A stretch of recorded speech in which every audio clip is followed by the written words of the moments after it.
I can do what the Bible says I can do. I can do what the Bible says I can do. I can be what the Bible says I can be. I can be what the Bible says I can be. I can have what the Bible says I can have. I can have what the Bible says I can have. I declare it. Saya menyatakan, I believe it. saya percaya, I receive it saya menerimanya according to your word. menurut firman-Mu. Today I want to share with you a story, a simple word of God, Dan saya mau membagikan sebuah firman yang sederhana. how you can overcome your past Itu bagaimana saudara bisa melewati masa lalumu. so that you can achieve, so that you can enter the promises that God wants you to have. Itu sehingga saudara bisa mendapatkan atau masuk ke dalam segala janji Tuhan yang Tuhan telah sediakan bagi saudara. So that you can enjoy Dan that menikmati. goodness that God wants you to enjoy. Yaitu kebaikan yang mana Tuhan ingin saudara nikmati. People of God, you as a child of God should be excited in the things of God. Nah saudara sekalian, saudara anak Tuhan, saudara seharusnya bersukacita, bersemangat dalam hal-hal yang ilahi. I want you to go to the book, this portion of the scripture, get into your heart, get into your head, get into your spirit, and keep it there first. Dan firman ini yaitu masuk ke dalam hati saudara, simpan dalam hati, dalam pikiran saudara. Now jump quickly to the book of Judges. Dan kita loncat ke kitab Hakim-Hakim. And Judges chapter 11, right? Di dalam Hakim-Hakim 11, And we want to look at verse 29 first. dan kita lihat ayatnya 29. And the very first part of 29, so we call it 29a. Saudara perhatikan di 29a, yaitu Okay. kalimat pertama ya. And in this scripture here, it says that the Spirit of the Lord came upon Jephthah. Yaitu kita baca sampai kalimat pertama saja, yaitu sampai kata Yeftah. Lalu roh Tuhan menghinggapi Yeftah. When the Saudara mengerti? Spirit of the Lord come upon you, means something is going to take place. Yaitu waktu roh Allah itu turun di atas saudara, pasti ada sesuatu yang terjadi. Amen. There's something good is about to happen. Ada sesuatu yang baik yang akan terjadi. Amen. Hello? Your life, there's so many trouble, there's so much confusion, there's sometimes you don't even know what God wants you to do. Yaitu saudara begitu banyak masalah dalam kehidupan saudara. Saudara juga sampai bingung, sampai nggak tahu lagi apa yang Tuhan mau untuk saudara lakukan. But yet, I want to just tell you, sometimes maybe in your past, you went through some kind of hurt, some kind of abuse. Maybe your parents were alcoholic and they abused you. Oh, bisa aja masa lalu saudara bisa aja yaitu umpamanya orang tua saudara, umpamanya bisa aja seorang peminum atau suka pukulin saudara atau apa aja dah. Or maybe you lost your parents like me, and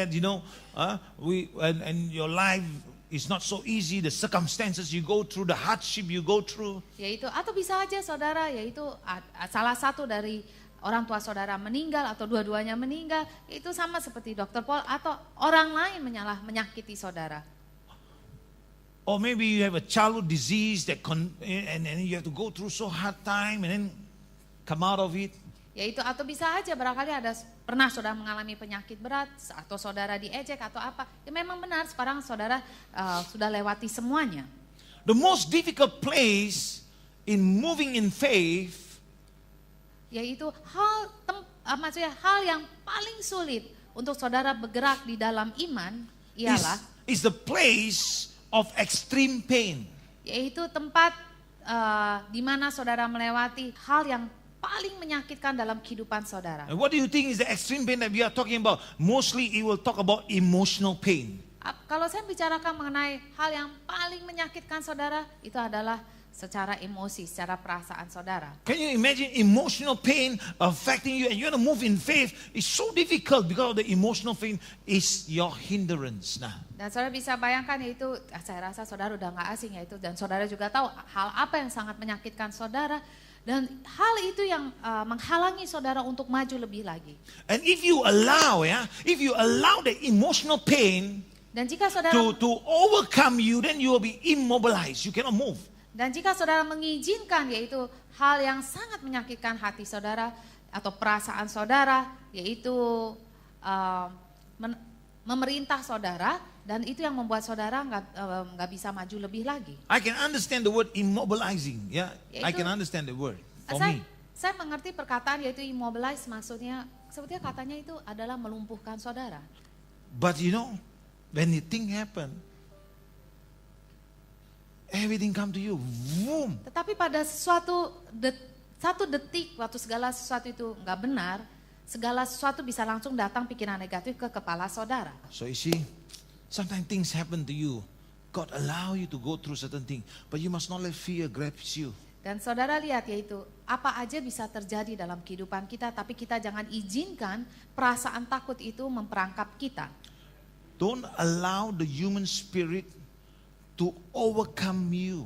Dan jangan izinkan yaitu roh manusia kita yang mengendalikan keseluruhannya kita. That will immobilize you. Sekali lagi, yang itu yang dapat melumpuhkan saudara. So emotional pain will immobilize you if you allow the human spirit to overcome you. Dari sebab itu saya katakan jangan, yaitu sakit hati kita, yaitu kita izinkan untuk mengendalikan kita. Karena itu akan, yaitu melumpuhkan kita.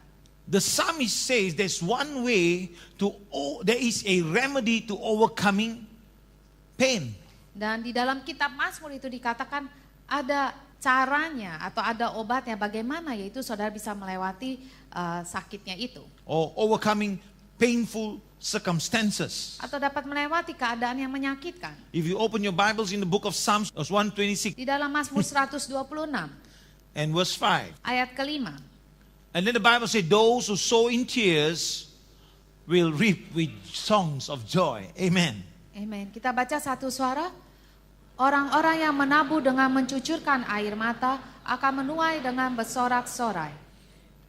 So that in that circumstances, we will result in joy. You understand what I'm saying? Dan di dalam keadaan seperti itu, saudara bisa mendapatkan sukacita. You can overcome your painful circumstances Saudara bisa melewati yaitu keadaan yang menyakitkan itu, that will result in a joy. yaitu yang akan menghasilkan sukacita. We are to sow in the midst of these times. Dan kita seharusnya yaitu menabur dalam waktu-waktu ini atau tengah waktu yang menyulitkan. You know, when people say, I hear God speaking, Waktu orang mengatakan, oh saya dengar Tuhan katakan, they must be very sure it is God and not them. yaitu mereka harus tahu pasti itu benar-benar suara Tuhan yang mereka tuh dengar, bukan dari suara diri kita pribadi. By the way, they know whether it is God or not. Dan sebetulnya setiap manusia itu tahu apakah itu benar suara Tuhan atau tidak. You understand what I'm saying? Saudara itu. Because you have the Spirit of God in you. Karena apa? Karena ada roh Allah di dalam saudara. Sometimes people say, you know, I want to leave the church, you know, Pastor, Kadang-kadang orang mengatakan, Dr. Paul saya mau meninggalkan gereja ini. because God has told me to go. But is it really God told you to go or you told you to go? Because you could not take and handle and overcome your situation. Yaitu pertanyaan saya, apakah memang benar roh Allah menyuruh saudara untuk meninggalkan gereja tersebut? Atau suara saudara sendiri yang menyuruh saudara meninggalkan gereja tersebut? Karena saudara tidak dapat lagi mengendalikan situasi yang saudara hadapi dalam gereja itu. You know, church people sometimes they are so good, they talk about you so much. Dan saudara tahu ya itu jemaat gereja itu paling baik. Karena mereka bicara mengenai saudara paling banyak. So they talk about people, and some people in the most emotional time have this type challenges to face. Dan mereka bicara mengenai orang-orang, mengenai jemaat itu sendiri. Dan dalam keadaan emosi, yaitu mereka hadapi tantangan, jemaat itu menghadapi tantangan-tantangan seperti ini. When you are sick, yeah, everywhere you turn, you feel somebody talking about you. Kalau umpamanya saudara lagi sakit hati, kemanapun saudara lihat, kayaknya orang tuh melawan saudara, semua orang bicara mengenai jelek saudara. Everything people talk is talking about you already. Dan kalau orang bicara, apa aja, orang dia tuh pasti nyinggung tentang gua gitu. But I know of some people in the church, fantastic, you know, they stand through the crisis, they went through the crisis, been abused, been used, and they stand through, and even in their wrong and right, they struggle through and they stand through, and then God showed himself faithful to them. Tetapi saya juga kagum dengan ada juga orang-orang yang mereka berdiri teguh, meskipun mereka tahu mereka disakiti, meskipun mereka tahu makan mereka disalahgunakan sama orang-orang di kanan kiri, tapi mereka tetap aja berdiri teguh. Dan itu yang Tuhan, saya luar biasanya Tuhan tuh juga memberi upah kepada mereka. You know, but if you move by feelings, you cannot overcome these things. Tetapi kalau saudara kita bergerak hanya perasaan, saudara nggak bakal bisa lewati kekecewaan atau sakit hati. Do you know that it is an act of the will? Dan saudara tahu ada tindakan karena kemauan sendiri. When you're going through a difficult time, it is an act of the will to stand firm. Yaitu waktu saudara sedang hadapi saat yang sulit, adalah keputusan dan kemauan saudara sendiri untuk tetap berdiri teguh melewati semuanya itu. So this act requires us to go outside of ourselves and stand in faith. Tindakan seperti ini membutuhkan kita, yaitu berdiri di luar daripada diri kita sendiri, dan kita tetap berdiri, maksudnya di luar dari diri kita sendiri, maksudnya di luar daripada perasaan saudara, itu maksudnya. Dan saudara itu tetap maksudnya memutuskan, oke, dengan iman saya berdiri teguh, dengan iman saya melewati semuanya ini. So now, after explaining to you about how to stand in faith, Yaitu sekarang setelah menjelaskan pada saudara bagaimana berdiri teguh dengan iman, Jephthah, you know that's why we talk about Jephthah, sekarang kita balik lagi ke Jephthah. was a man who overcame his obstacle. According to the Bible, the man overcame his obstacle, refused to allow his circumstances to prevent him from being great in God's sight. Dan kita tahu adalah Yeftah adalah seorang yang melewati segala halangan dalam kehidupan dia, dan dia menolak, yaitu untuk mengizinkan segala sesuatu keadaannya dia menghalangi dia untuk dia menjadi seorang yang luar biasa dipakai oleh Tuhan. If you look at Judges 11, Dan saudara we'll talk lihat to you about the whole story down there, you know. di kitab Hakim-Hakim 11 Okay? itu bicara mengenai dia. And so I'm talking about him down here, okay, today. Dan saya akan membicarakan mengenai Yeftah dari kitab Hakim-Hakim 11. And now, he was born to Gilead, a result of his father's adulterous encounter with a prostitute.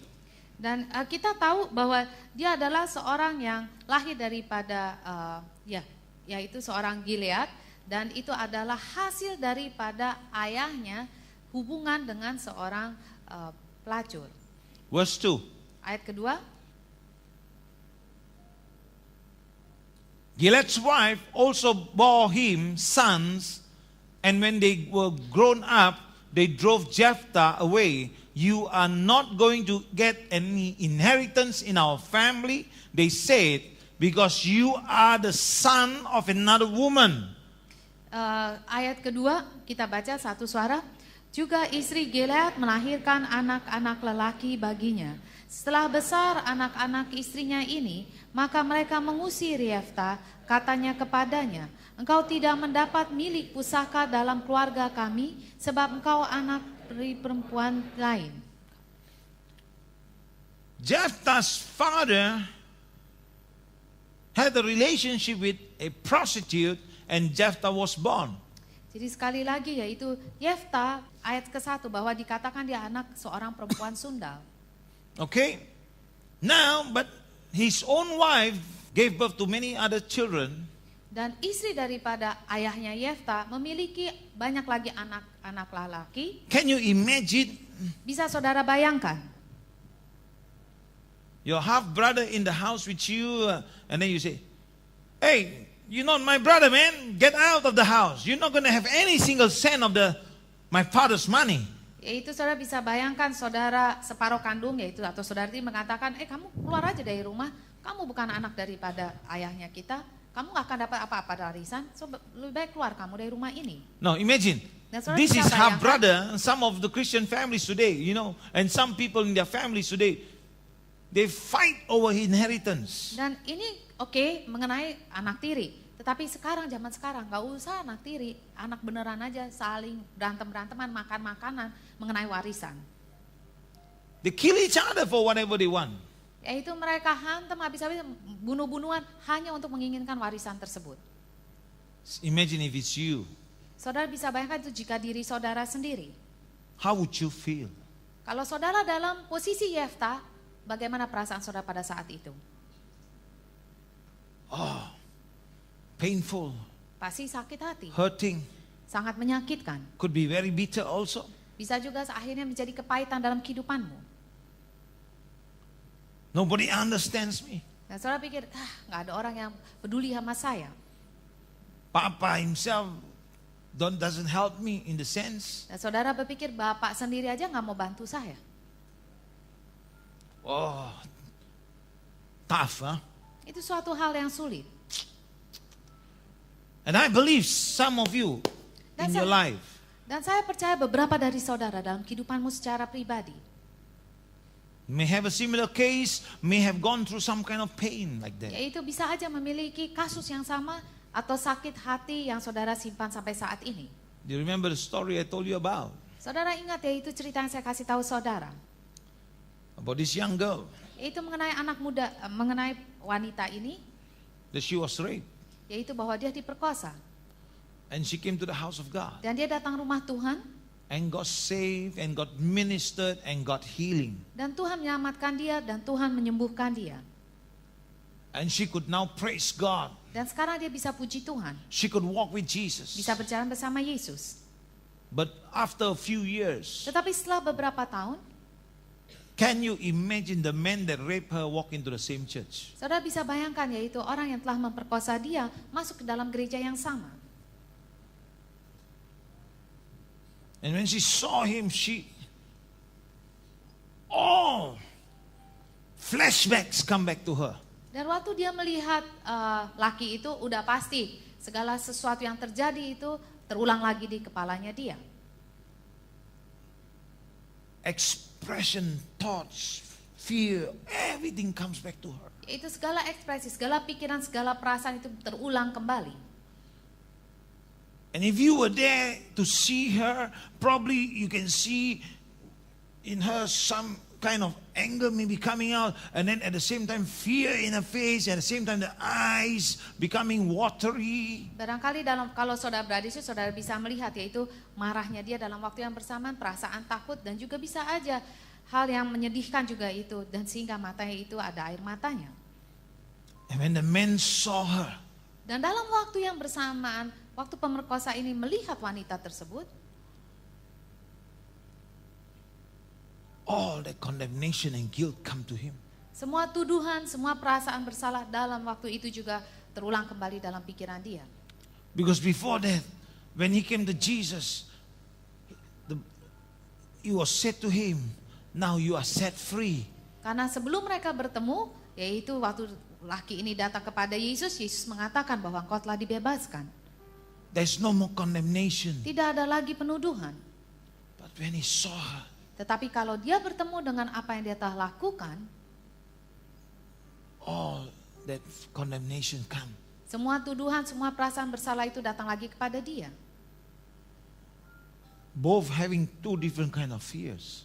Dan saudara bisa lihat yaitu perempuan itu memiliki perasaan ketakutan dan laki itu pun memiliki perasaan ketakutan.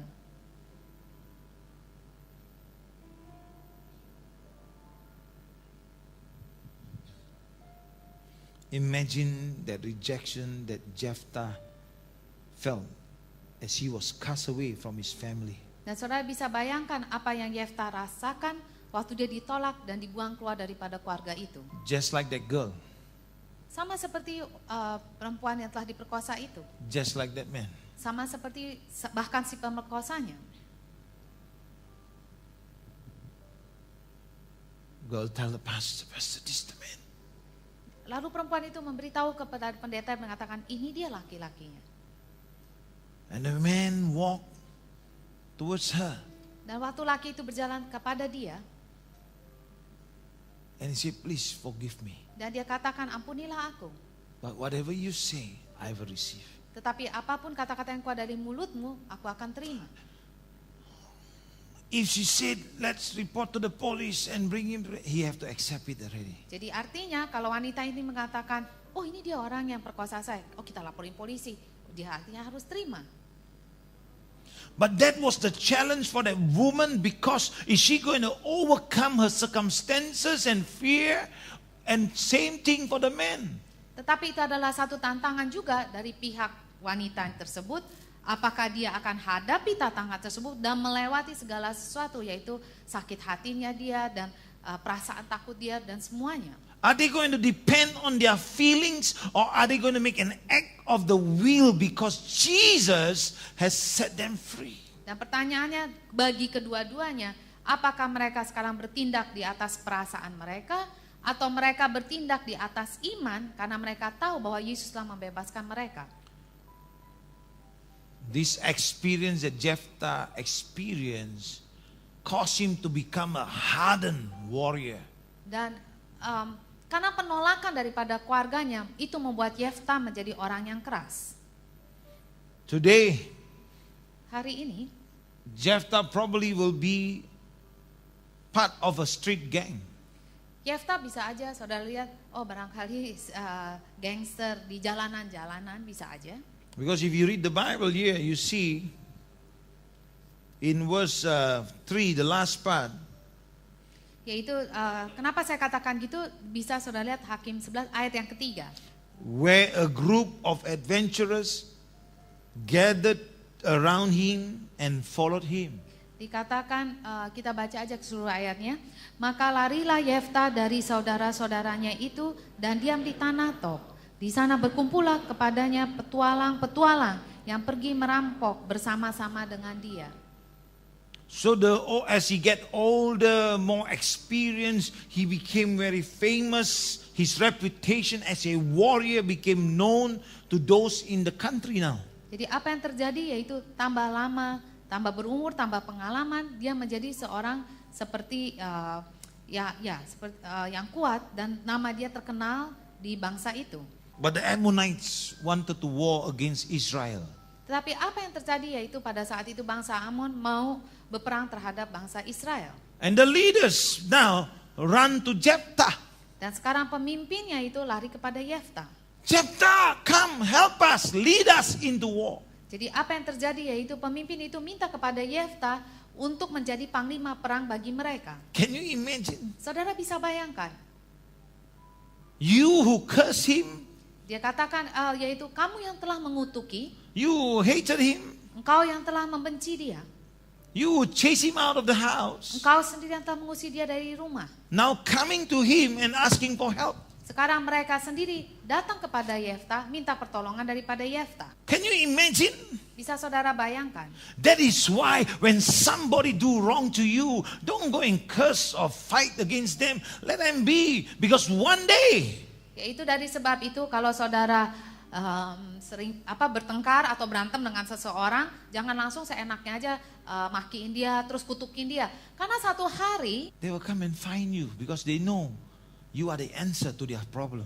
yaitu mereka bisa aja datang kepada saudara. Itu karena apa? Karena mereka tahu saudara memiliki jawaban daripada masalah mereka. Don't hate them. Sekali lagi, jangan benci orangnya tersebut. You are better than them. You don't have to hate them. Itu sekali lagi, kalau saudara benar, saudara hati tahu lebih baik dari mereka, dari sebab buat apa benci orang itu? Yes, they hurt you. Yes, they destroyed you. Yes, they cut you down. But why must you follow their ways? Stand strong. Yaitu memang benar mereka melukai saudara, memang benar mereka telah bunuh saudara dari belakang, tetapi buat apa dibalas artinya saudara mengikuti seperti apa yang mereka lakukan? Saudara tahu lebih baik, saudara tetap berdiri teguh. Jephthah said, Yeftah lah katakan, didn't you hate me and drive me from my father's house? dia katakan di dalam ayat ke-7 kita baca bersama-sama. Tetapi kata Yeftah kepada para tua-tua Gilead itu, bukankah kamu sendiri membenci aku dan mengusir aku dari keluargaku? Mengapa kami datang sekarang kepadaku pada waktu kamu terdesak? Jephthah overcame his hurts and pain. Yeftah dapat melewati semua kekecewaan dia atau sakit hati dia. He responded to God's call. Dan dia menanggapi apa itu panggilan Tuhan dalam kehidupan dia. He responded to God's call for his life. Yaitu sekali lagi dia menanggapi apa panggilan Tuhan untuk kehidupan pribadi dia. That girl, when she saw that man who raped her, Jadi kembali lagi kepada wanita yang telah diperkosa, waktu dia menghadapi yaitu laki-laki yang telah memperkosa dia, with tears in her eyes, she hugged him and said, I forgive you. yaitu dengan air mata dia langsung memeluk laki tersebut, dia mengatakan, aku telah mengampunimu. what victory she got. Dan saya pikir, waduh, itu kemenangan yang luar biasa yang dia dapatkan pada saat itu. The devil cannot destroy her faith anymore. Dan iblis tidak bisa menghancurkan imanmu lagi. Shame cannot hold on to her anymore. Dan perasaan malu tidak bisa memegang dia lagi. Because that has been placed at the cross of Jesus Christ. Karena semua itu telah ditaruh di dalam salibnya Yesus Kristus. And on top of that, Dan di atas itu semuanya, that man got a perfect restoration. orang yang memperkosanya pun mendapatkan pemulihan yang sempurna. Jephthah overcame his pain. Yeftah dapat melewati yaitu perasaan sakit hatinya dia. And he knew that he want to fulfill God's greatest call in his life. Dan dia tahu dia mau memenuhi apa panggilan Tuhan yang paling tinggi dalam kehidupan dia. And he said to the leaders, are you sure you will do those things as you said? Lalu pemimpinnya itu menanyakan, apakah benar kau akan melakukan semuanya itu? As the Lord is our witness, we will do it. Sebagai Tuhan adalah sebagai saksinya, dia akan melakukannya. He became the commander and chief of the Gilead. Dan dia akhirnya menjadi yaitu pemimpin atau panglima perang daripada bangsa itu, Gilead. Can you imagine a outcast That's being what- received again and now becoming like, say, king of the town?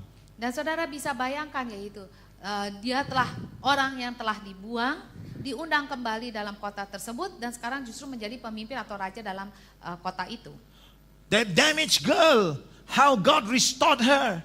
And that man who was damaged, how God restored him. And both brought victory back. Dan sama juga seperti wanita yang tadi perkosa, bagaimana Tuhan telah memulihkan dia. Dalam waktu yang bersamaan Tuhan juga memulihkan pemerkosanya tersebut. Dua-duanya mendapat kemenangan. Out of the circumstances, he was turned around for the glory of God. Jadi dari apapun keadaan tersebut, Tuhan bisa memutarbalikan untuk kemuliaan Tuhan.